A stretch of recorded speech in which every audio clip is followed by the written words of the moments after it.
Welcome to Eureka Street Crypto. This is my anti-professional crypto channel.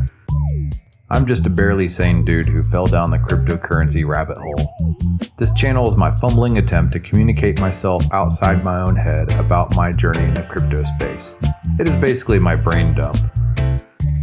None of this is actual financial advice.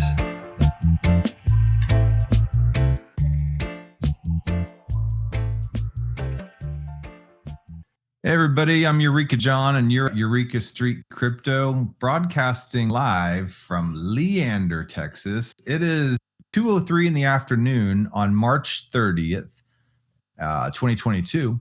And this is my, normly a morning show, but I'm episode 430. I'm 439 episodes deep into this this video blog, brain dump thing that I do. And normally I do it in the morning, but sometimes, and lately, I've been having a lot of guests come on lately, and it's been really fun, really educational. It's really amazing to hear the feedback on my show and to get to know about other people's different types of projects, what they're into. I've gotten involved in some DAOs since I turned on the YouTube switch and turned on the Spotify switch and all that. And I've gotten involved with a lot of different community and a lot of those DAOs have been focused around the Ethereum blockchain and things like that. But I like to branch out, that because some blockchain might be the most popular and might be the biggest doesn't mean it's always the best. And there are a lot of amazing ideas swirling around out there.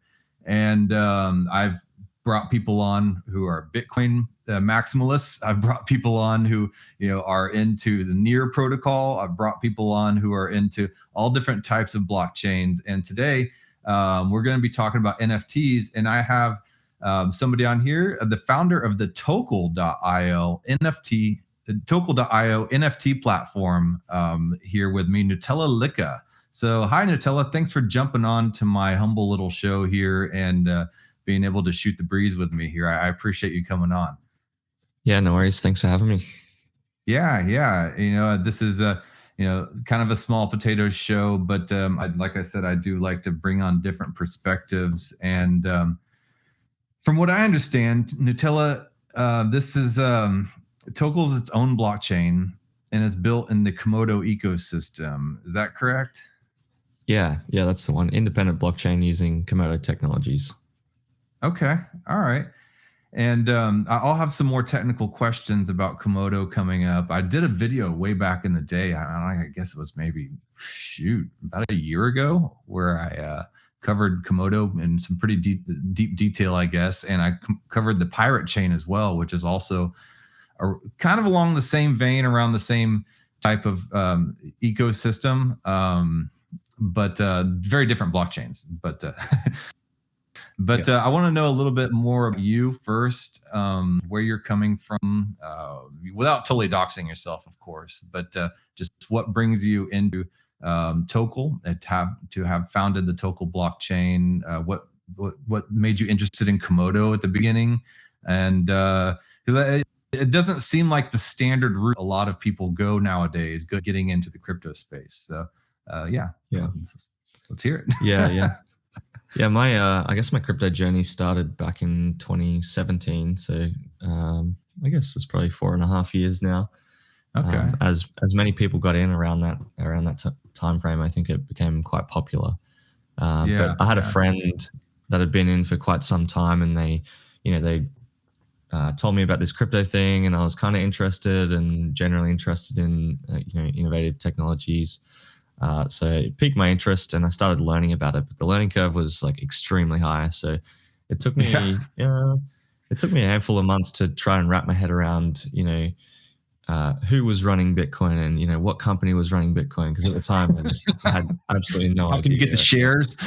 Yeah, exactly. I was like, I want a part of this. Like, how do I do this? So anyway, it took me a while, a handful of months to really understand it and actually get involved. So it wasn't until the end of 2017, I think, or the early 2018 maybe, where I actually got in properly involved. And my friend was interested in the Komodo ecosystem. Komodo's been around since, I believe, about 2016. So it's been around Yeah, I've been around about a year at that time, and he told me all about it and told me about the developments going on and the people involved with it. And the excitement that he had for the project definitely drew me towards that ecosystem. So I got involved, joined the community, and I've been part of the Komodo community ever since in many different capacities. And the first step up from just a general community member was when I became a notary node. So you'd be aware that Komodo has the delayed proof of work system where notary nodes notarize chains onto other blockchains, securing them from 51% attacks by notarizing them onto the other chain. And I became one of those notary nodes, and that was when it really started to kick into gear for me personally, and getting involved in understanding the technology even more so. Actually, prior to that, I lie.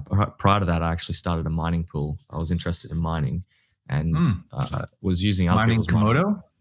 Yeah, I was mining Komodo, Zcash, Ethereum, just anything I could kind of understand, and was technically savvy enough to do. Yeah. But generally, it was Komodo, as I was interested in that, and then that evolved from me using somebody else's mining pool to creating my own, and then that evolved then into understanding how to run blockchains and use command line interface and use Linux operating systems, which I'd never done before, and then I developed the skills to be able to apply to become a notary node. So, but then I stepped up my efforts in the notary node space, and being involved in the community, and have been doing that for a handful of years now. So you had a reason to really want to learn all the tech. It wasn't just because you were interested in computer information systems. You were like, here's where I want to get. This is how I get there, right? Yeah, to be honest, I wasn't thinking about some end state. It was more, I was learning along the way. I like learning in general, and there was just so much to learn. So, and all of it interested me. Like learning, how to use Linux was a challenge, and I was like, okay, well, I might as well just, figure it out. Do some Googling and find out the information. So there wasn't really an end state of me wanting to become a notary node. It just happened that I developed all these skills along the way that then fulfilled that role quite well, because I'd been running a multi-chain mining pool, which was a huge step up from what I'd ever done before in the technical space. So multi-chain mining pools, pretty hardcore. So I gotta ask, Nutellalicka, the name, I had a deep belly laugh when I heard it. I wasn't sure what, Nutella, the hazelnut cream, or like these nuts, or. I guess there's no rhyme or reason to the name. It just, I don't even know when I thought of it. It's been around a long time, so it's good. I mean, I gotta hand it to you. Yeah. I mean, I like Nutella, so it's it was, I guess, a play on that. All right, fair enough. So I gotta ask as well. Did you get in because you had a passion for decentralization? Was it the libertarian aspect of it? Or was it just the puzzle, the game of it all, the game theory of it? I mean, was it more philosophical or more technical? I think it was more technical. I remember thinking like, oh, this technology intrigues me. And then the more I learned about the decentralized nature of it, I was like, wow, okay, this could actually do something, do good for the world. So that the ideology behind that kind of grew as I learned more about the technology. I definitely, focus on the technology and building out the technology, specifically with Tokel. And I like doing that, and I enjoy doing that. But that's, that is based in the ideology that, we can help people, and we can give people more access to these technologies and freedom, and, give them the ability to control their own funds or their own digital assets, or all of that is inherent in why I like creating. But the technology itself is what I think initially drew me to the ecosystem.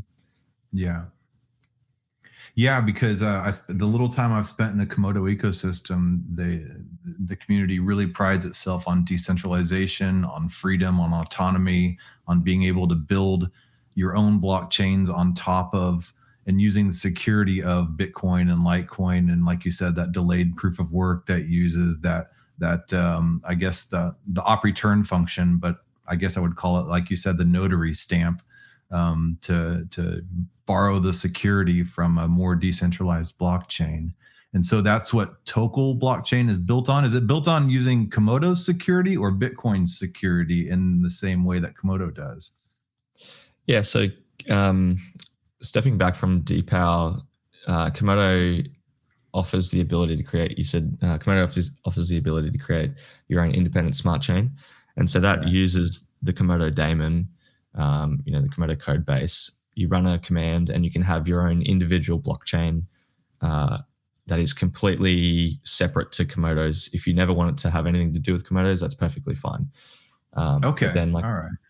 So we did that with Tokel. So we're a completely separate, independent blockchain. We have our own miners. We have our own network. There's no connection from that standpoint to, or like other than, I come from the Komodo ecosystem. No other blockchain connection to Komodo. Where the connection comes in is this DPower mechanism, delayed proof of work, where the notaries will notarize the Tokel chain onto the Komodo chain. And then they will then notarize the Komodo chain onto Litecoin.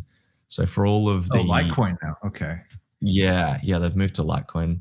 For all of the chains that use DPower, they all get notarized onto Komodo itself, and then Komodo is the only chain that gets notarized onto Litecoin. But by through that process, Tokel is notarized onto Litecoin. So in order to 51% attack any of the chains, including Tokel, you need to reorg and 51% attack Litecoin, then Komodo and Tokel, all in the one set of time period. Yeah, you got to be pretty determined if you're going to try to crack that, then, for sure. Yeah, and from an incentive point of view, there's just no incentive. Extremely difficult to do, and you'd have to time it. I don't even know if it's possible, to be honest. Yeah, yeah. Okay. Well, I have a question. Tokel is a NFT platform. That's the whole purpose behind you building Tokel, right? For people to be able to launch. It's a launch pad to build your own NFTs, to build your own tokens, to basically create to tokenize any type of outside real world asset. Elaborate. Sorry. Apologies. No. Definitely. We're a token and an NFT platform that we give people a really easy, accessible way of creating these things. By making it a super simple process. We're trying to streamline the process, make it as simple as possible. So we're offering, the Tokel platform is a range of different things. It's the underlying blockchain technology and the features that come within that blockchain. But then it's also, we've been creating this all-in-one decentralized application that uses specific technology to access the blockchain in a really, really super light fashion. So there's a whole, and then we've got the community. We've also got, Tokel Talk, our own podcast as well. So there's a whole bunch of things within the platform. That's a good, nice, good cool. podcast. Yeah. Oh, thanks. Yeah, I did my research. I've listened to the first 4 or 5 episodes or something. I commute an hour and 15 minutes to work, so it's perfect. Oh, nice. Yeah, that'll work. Yeah. So it's a whole range of things, but really we're trying to make it as easy as possible to create NFTs and tokens on our blockchain. So whether it's a physical, like a real world asset, or even a digital asset, we've got most of the stuff at the moment is digital assets, but you can do either or. But I guess for us, the big difference is when people are looking at NFT platforms is that a lot of people will go to like Ethereum virtual machine blockchains, and they'll use smart contracts to actually create the NFTs and allow the NFTs to be sent to and from different addresses and that sort of thing. Whereas our NFT or token tracking is all inherent in the blockchain. You don't have to create smart contracts. There's no gas fees involved with the minting process or anything like that, because there is no smart contracts. So if we're going to get technical, I guess we're a UTXO based blockchain. So we don't have those smart contracts or Ethereum virtual machine within that. But that doesn't stop us, giving people the ability to create NFTs and tokens. So yeah, I know Bitcoin has had counterparty on top of it that's allowed NFTs to be made, and that some Bitcoin loyalists will say, that's the real NFT, that's the original NFT. Is this in any way similar mechanisms to that? I'm not super familiar with that one, but just from a general understanding point of view, our NFT tracking and features and trading mechanisms are all inherent in the consensus code. Yeah. Which Bitcoin, doesn't have all of those things. So you can use layer 2 solutions for whatever you need. But that's not a layer 1 solution, whereas ours is, layer 1. It is within the blockchain. Everything that we offer at the moment is all within the blockchain. So, token creation, token trading, token buying and selling in a decentralized fashion. That isn't a layer 2 function. We don't have servers hosted somewhere, order matching or anything like that. You don't have to log into anything.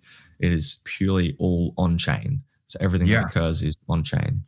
And that's that NSPV wallet. I can't remember what SPV stands for, but it's basically a light client. That's connected directly to the blockchain. Yeah. So that's what we use. That's the technology we use to. That's kind of like our engine for our decentralized application. So you don't have to use NSPV, but what NSPV is notarized simple payment verification. Okay. So simple payment verification isn't a new thing. Bitcoin's got it. A whole bunch of other blockchains have got it. But what we have and what we've inherited from the Komodo technologies is notarized SPV. So I can go into detail on the differences if you want. Well, before we go there, I want to ask, because this has been big on my mind lately, is a lot of these gaming NFTs and the high transaction throughput required for gaming NFTs. And the reason a lot of people are getting into crypto now, you got into crypto because you did the whole deep learning curve through learning about consensus networks, learning about blockchain validation and all that type of stuff. But nowadays, people are getting into crypto because they want the NFT to play a game with. And decentralization might not always be at the top of their list. And I know that Tokel and Komodo you guys pride yourselves on being completely decentralized. And I think that's amazing. I'm all 100% for decentralization, but the gamer of today might not have that as their priority. They use things like Wax, and I don't know, just some other, like Ronin, for instance, just got hacked. They had 9 validators, but and as you can see, it got hacked because it wasn't decentralized. So maybe that incident will make people start to think about decentralization. But what do you think about this whole new paradigm of people coming into the space with not having gone through that learning curve that the rest of us who got in earlier had to go through? Yeah, I think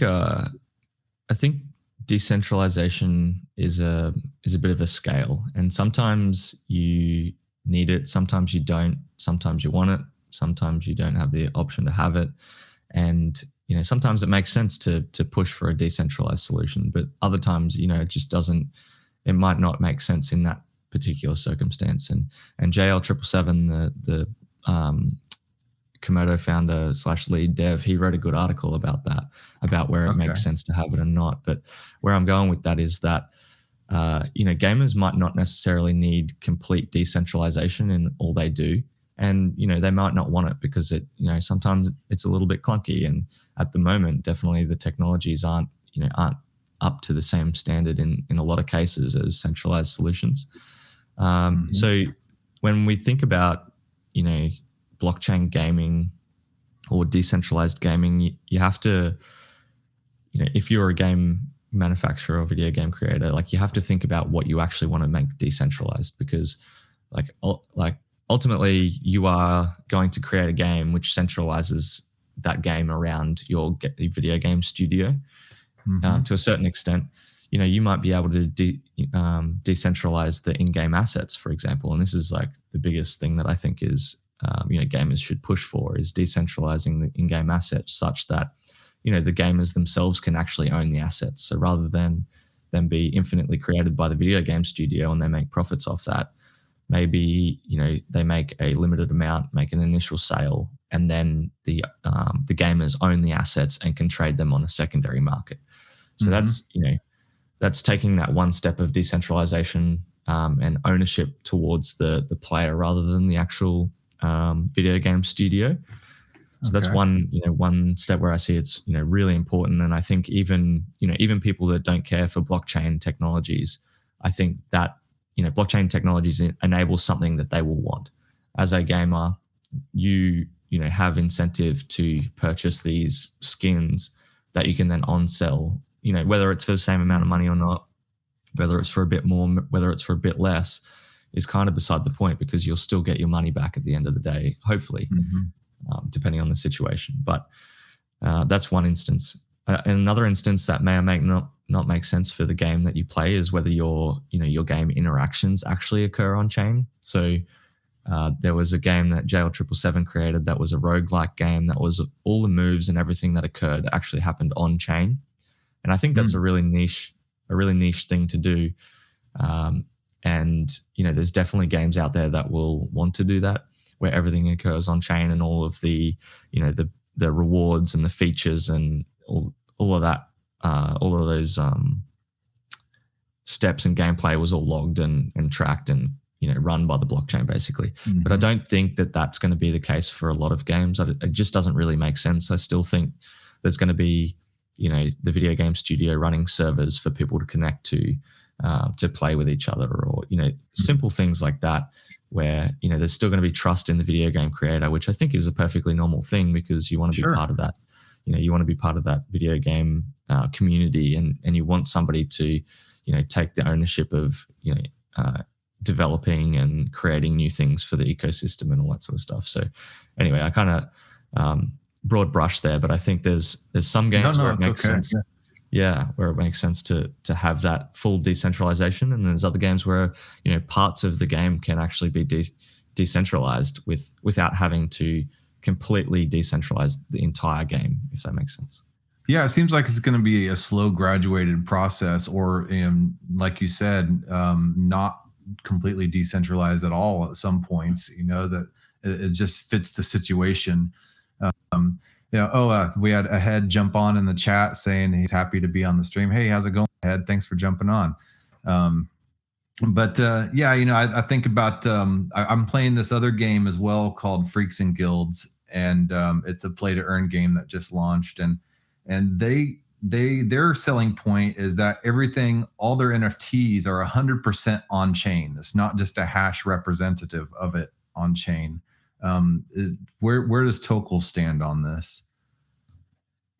Yeah, so I guess it depends what their NFT is. So with a Tokel NFT, it's basically like a log of the information that you write into the NFT. So I actually noticed that you may have created an NFT or two. Oh yeah, is that true? Yeah. I was gonna. You spoke too soon, but sorry. No, it's okay. I've created 10 NFTs and 11, one for myself, but 0 through 11. And here I'll show. And so the people that are watching this, and the first 10 people, and I'll give one to you, so it'll be 9 people. So I minted these NFTs using the Tokel blockchain and using the Tokel. And let me pull this up so we can take a look here. I definitely wanted to highlight how easy this is. I jumped the gun, sorry. No, you're quite all right. We have plenty of time, so well, this is a good so I can talk about the question that you asked was to do with whether it's on chain or not. So as you can see here, you've got you've got your token, you've got all your tokens on the left, and then the top right kind of panel there, you've got your token there. And what is on chain is all of this information. So everything you've written here is all on chain. The creator is your address, the royalties, how much you put in there. That URL is a link to a picture. The description there is everything you wanted to type in there. And there's a couple of other fields that you can put in as well. But what isn't on chain is the actual media itself. So the JPEG. I think. Yeah, exactly. So that's hosted in your case like IPFS, but there's plenty of other ways that creators can host their data. So that was a purposeful decision not to do that, because it would take a specific type of blockchain in order to host all of the media associated with NFTs that go onto the blockchain. And if you put it on the blockchain, the network and the blockchain itself gets quite bloated, and they're not necessarily designed to do that. I mean, there are some blockchains that are designed to do that, and that's perfectly fine. But I think there's much better decentralized solutions still, like IPFS, like Arweave, that makes more sense to host the media elsewhere and put a link back to it via, a hash link where people can look up, or, our DApp will look it up. In this case, you've put ipfs.pix as your link. If you just put the hash in there, then the image would actually show up in the DApp itself. So yeah, I'm very new to all this. This is my first dabble in it this morning whenever I was messing with it. So any pointers on how I improve this process? One thing that I noticed was when I was going to Token, and I was going to create a series kind of like I've done on OpenSeas before, of creating an NFT. It only lets me create one NFT. It doesn't let me create 50 versions of the same one. So that's why I made 11 different versions of the same NFT with different, and then created 11 NFTs. Is there a way to, or did you do that on purpose to do a supply of one for the non? Okay. Yeah. So this is like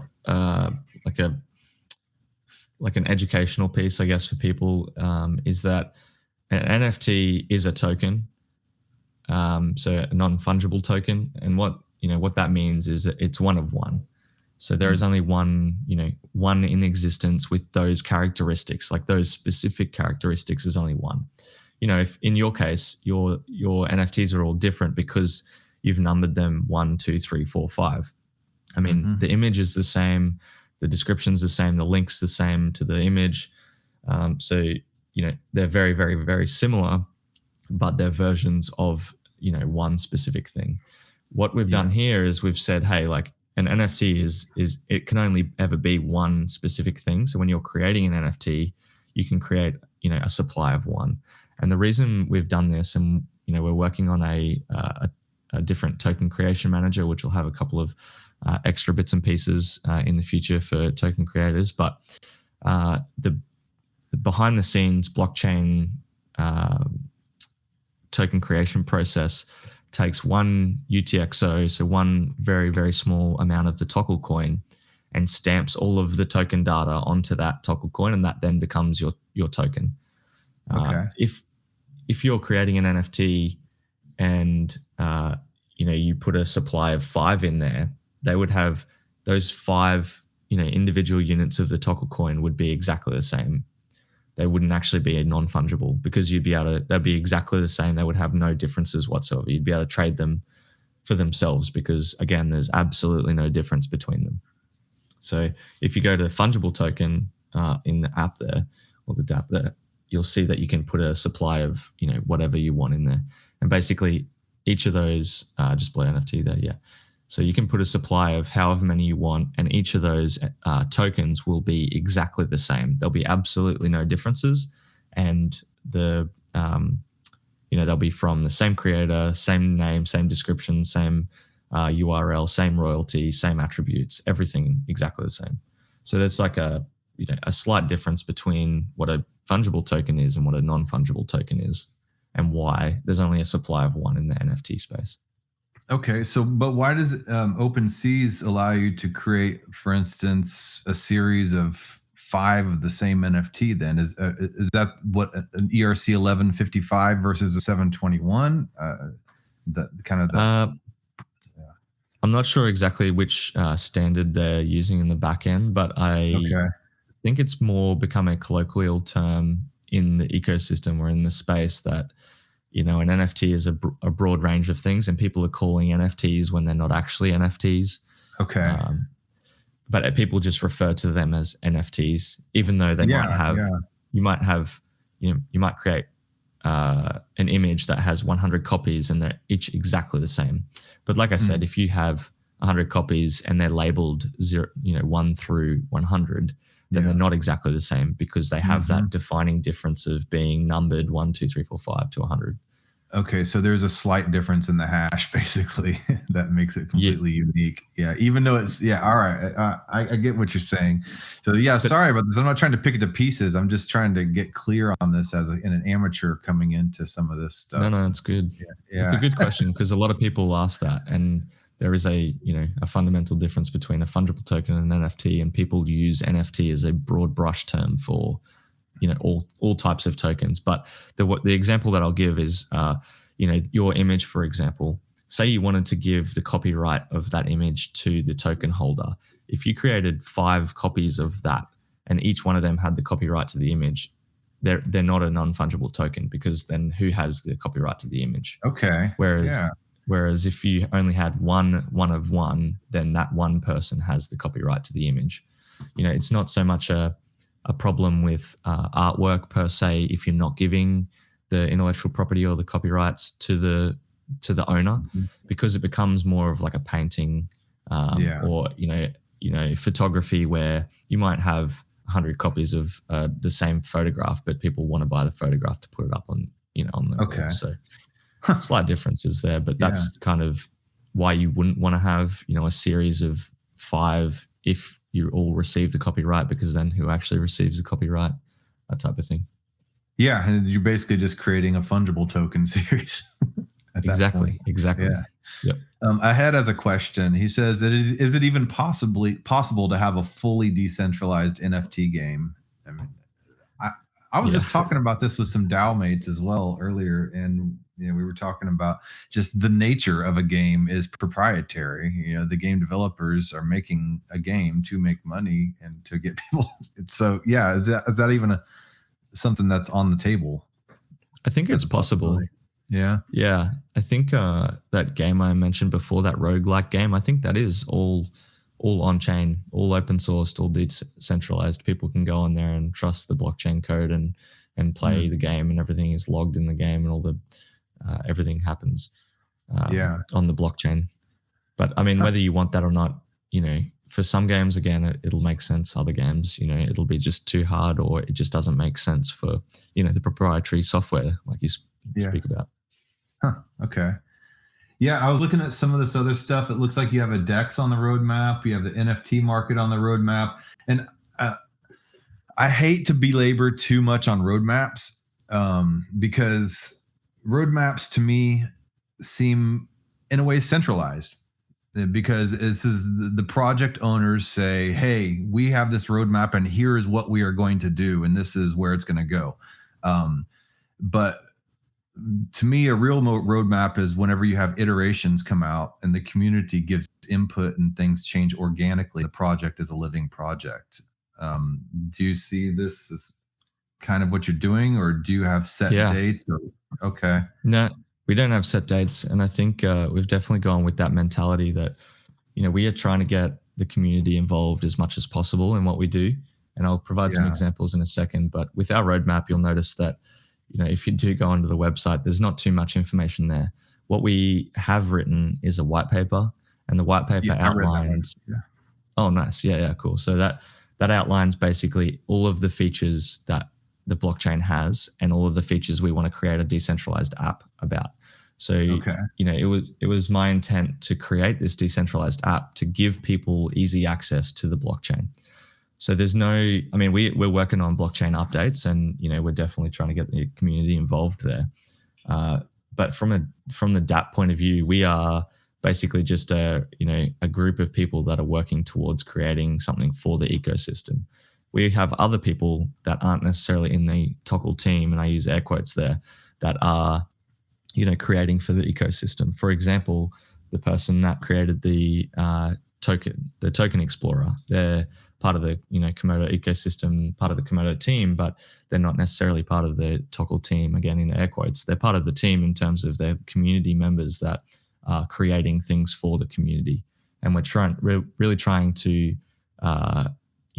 leverage the community and build the community out in that aspect.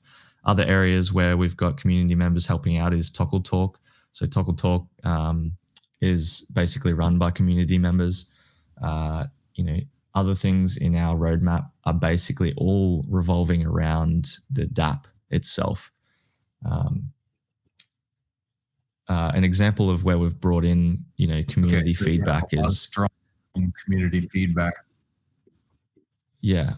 Apologies. An example of that would be we had a NFT collection launch recently, Cyber Komodos, and they basically have been providing us with a ton of feedback on the process of actually launching a collection, and we've been iterating on that almost immediately. So we had a problem with the DApp that when you were sending multiple tokens, the numbers just started not to add up correctly. And within 12 hours, our developer had gotten on there, fixed the issue, and then put out a release for that. So, and we're constantly looking for feedback from the community as to, hey, is this, what you want? Is there another way we could do this? What points have you got? And we're trying to take that on board as much as possible, whilst also, coordinating ourselves in a way that is going to keep us going in the direction of what the white paper outlines for the DApp specifically. Okay. Yeah. And I know Komodo has a strong community, participated in the community in various ways. And I know Tokel is strong. Actually, I was brought here, a friend of mine who I met in the Komodo local community, Daybreak. She's kept me updated on a lot of stuff going on as I've gone off and done as well. Do you see something like Tokel competing or coexisting with Ethereum? I think we'll coexist. Ethereum is a smart contract platform, and that's, they've got a wide range of things they can do with that, and they're really focusing on those smart contracts. Whereas we are not necessarily focusing on smart contracts because we don't currently have them. We're focusing on, making it easy, accessible, affordable to create NFTs and tokens and have them on a blockchain that, is quite simple to use. That's where we're focusing our efforts. And I think the coexistence of multiple blockchains is inevitable.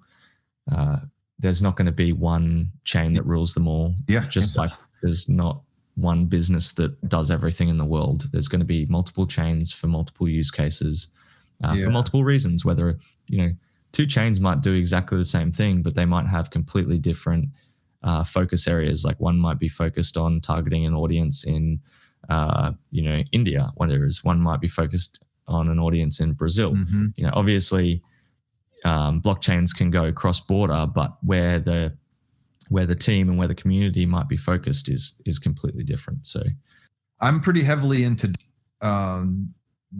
is there some kind of DAO capability be built like a DAO building platform ecosystem? You could create a DAO on Tokel. There's a couple of, I've actually written down some notes on what would need to be created in order to facilitate that. I don't think it would be as streamlined as some of these other platforms because, they've been doing it for a little while now and they've got really good solutions. But there's definitely the ability to do that. And we are creating a technology outside of the DApp that hopefully will be launching within, call it the next couple of months, that will enable the first steps to DAO creation. So definitely a possibility in the future. Okay. Look forward to that. I'm completely DAOified. I love the whole concept and the idea, and I've been seeing them branch out beyond Ethereum to the Hive blockchain to Harmony One, Avalanche, Near block. They're all creating DAOs, and I think it would be cool to see something like this be built upon Tokel. Yeah. So yeah. If you need any help with it, let me know. I'd be happy to help contribute in any way I can. Oh, awesome. Yeah. I'll reach out for sure. Pretty much we're out of time. I'm at 40 minutes and I don't ever, but I wanted to thank you for coming the time out to be on this little show of mine and explaining some of this stuff to me, because I had a lot of questions when I listened to the last a Tuesday 1 week ago now, a little over a week ago. I was messaging Daybreak asking her a lot of my questions, and she says, well, why don't you help? And I was like, well, that's a really good idea. No, thanks very much for having me. Yeah, we'll have to get you on Tokel Talk sometime and discuss all things NFTs and merge our communities and try and educate people more and more, because it's not a listen to a half an hour podcast and you understand what's going on. It's something that you've got to be involved in and continuously learning and find out what you're interested in and put effort into learning about that. So we're going to provide our community with the ability to do that. Thank you for making it to the end of this program. If you actually like this content, give a thumbs up. And if you want to hear more, just hit the subscribe button. I'm available on YouTube, Odyssey, and BitChute, and on all the major podcasting platforms in audio version. Spotify specifically. If you would like to follow and leave a review, that would help a lot. I am also available on Twitter at EurekaJohn1. That's EUREKA John, JOHN, and the number 1. My DMs are always open. Feel free to shoot me a message. Thanks again.